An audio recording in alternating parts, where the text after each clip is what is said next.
चाही झुमका ना चाही ओठलाली, ना चाही नथिया न कनवा के बाली। ना चाही झुमका ना चाही ओठलाली, ना चाही नथिया न कनवा के बाली।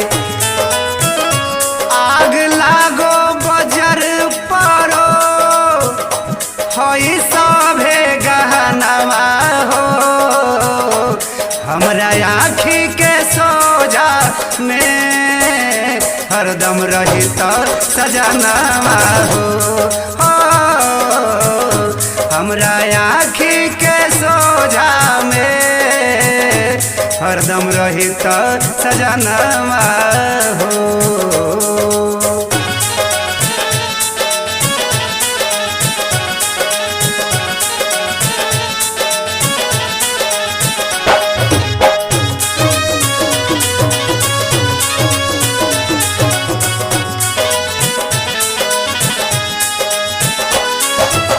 भले नौकरिया से कली किसानी, खेतवे पले के आइब खाना पानी।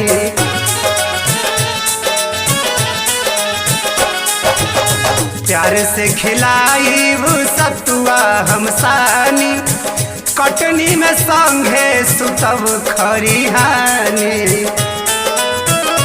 भले संगही में काटब हम हई मटर चनवा हो, हमरा आँखी के सोझा में हरदम रही तो सजनवा हो।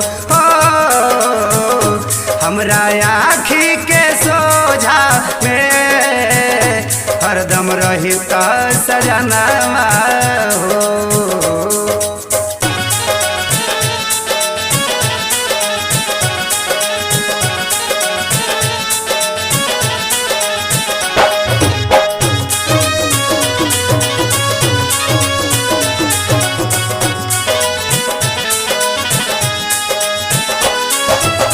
मटर चनवा झारी के ओसाइब, भुजी भुजी चनवा के भूजा खियाइब।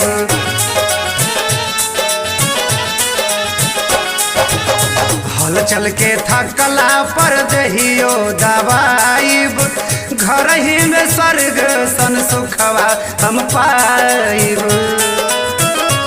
सचरउआ में बसता हई हमर परनवा हो, हमरा आँखी के सोझा में हरदम रही तो सजनवा हो। हमरा आँखी के सोझा में हरदम रही तो सजनवा हो। ना चाही झुमका ना चाही ओठलाली, ना चाही नथिया न कनवा के बाली। ना चाही झुमका ना चाही ओठलाली, ना चाही नथिया न कनवा के बाली।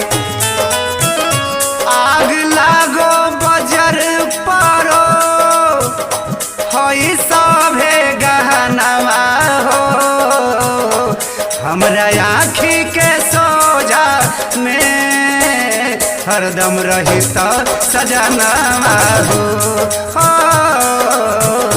हमरा आँखी के सोझा में हरदम रही तो सजनवा हो।